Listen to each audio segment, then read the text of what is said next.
le grand débat depuis les années 50, depuis les années 60, ou même disons depuis les années 80 en ce qui me concerne, parce que je suis de la génération estudiantine des années 80, le grand débat c'est comment faire le changement et quel type de changement allons-nous faire en Côte d'Ivoire. C'est ça qui a été le vrai changement. Alors le vrai débat. Pour vous, le débat qui doit structurer les échéances qui arrivent, c'est le changement. C'est d'abord le changement parce qu'on considère que dans ce pays qu'est la Côte d'Ivoire, il y a des intérêts locaux, il y a des intérêts externes qui ne veulent pas du changement.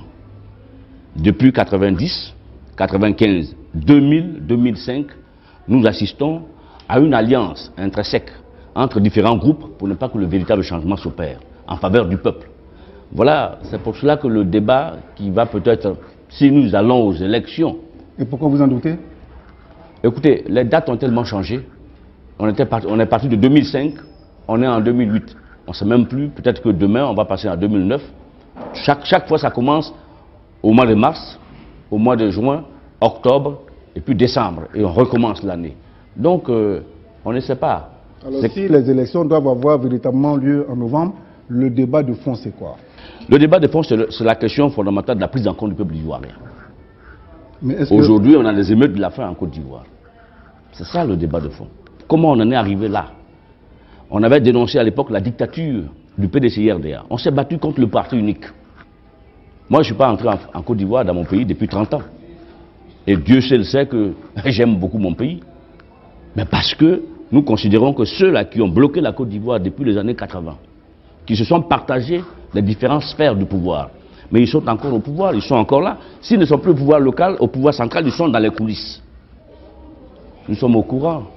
Quand Laurent Gbagbo prend le pouvoir et que Bras Canon continue à aller à la présidence pour percevoir à chaque fin de mois son salaire... Vous avez des preuves qui attestent que les Bras Canon émargent à la présidence de la République de Côte d'Ivoire? Je ne peux pas comprendre qu'on parle de changement en Côte d'Ivoire et puis des gens comme Wassina Koné ne sont pas en prison. Et pourquoi vous voulez qu'on les mette en prison? Wassina Koné, c'est lui qui dirigeait l'expédition militaire à Gagnoa. On parle de changement et pourtant les bédiers ne sont pas en prison. Or, Bédier, en 1977, a été renvoyé du gouvernement par Houphouët-Boigny en personne pour avoir surfacturé 35 milliards sur les usines sucrières du Nord. Donc, voilà, il y a des gens, il y a des symboles qui, logiquement, doivent être à la MACA pour qu'on parle de changement. Mais si je vois ces gens en toute liberté, hein, c'est Laurent Gbagbo qui vient chercher Konan Bédier à Paris alors qu'il avait chuté le 24 décembre 1999, c'est Laurent Gbagbo qui vient le chercher à Paris. Et c'est à Konan Bédier qu'on construit une maison, puisqu'il n'a pas de maison en Côte d'Ivoire. Konan Bédier, c'est un Ivoirien. Nous sommes dans une période de ni paix ni guerre. Voilà quelqu'un qui a on prend tout le monde prend la réconciliation nationale. Voilà quelqu'un qui a été vous radicalisez, oui, il faut mettre celui en prison. Voilà quelqu'un qui a été ministre de l'économie et des finances en 1966. Ça, c'est le passé, ça. Ah bon? Et pourtant, là, on arrête encore ici les collaborateurs de la Gestapo. Maurice Papon est presque mort en prison ici. Et pourtant, c'est le passé. Les Juifs continuent à réclamer les responsabilités de l'Holocauste. Et pourtant, c'est le passé. Il n'y a qu'en Afrique où on pense que le passé n'a rien à voir avec le présent. Non, je dis bien que si nous voulons le changement en Côte d'Ivoire, des gens comme Wassina Koné, les Léon Kona Kofi, Konan Bédier, tous ceux qui ont posé des actes contre le peuple ivoirien doivent être en prison avant qu'on ne fasse un débat sur la question du changement. Si ces gens ne sont pas en prison, quel changement vous voulez qu'on ait? On a aujourd'hui un Laurent Gbagbo qui prend le pouvoir et puis autour de lui on regarde, on retrouve les mêmes. Ce sont les Bras Canon. Ce sont les mêmes qui, à l'époque, organisaient l'assassinat des démocrates. Bras Canon, on le sait, vous voulez une preuve?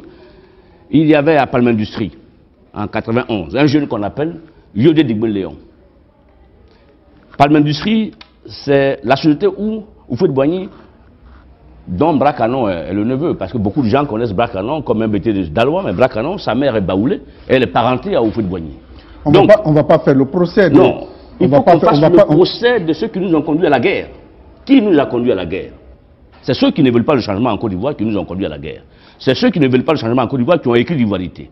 C'est ceux qui ne veulent pas le changement en Côte d'Ivoire qui ont organisé le coup d'État pour justement empêcher qu'il y ait un véritable changement. C'est ceux qui ne veulent pas le changement, qui sont allés se réunir au Burkina Faso avec l'appui de Blaise Compaoré pour amener la rébellion, pour bloquer le peuple ivoirien dans son évolution.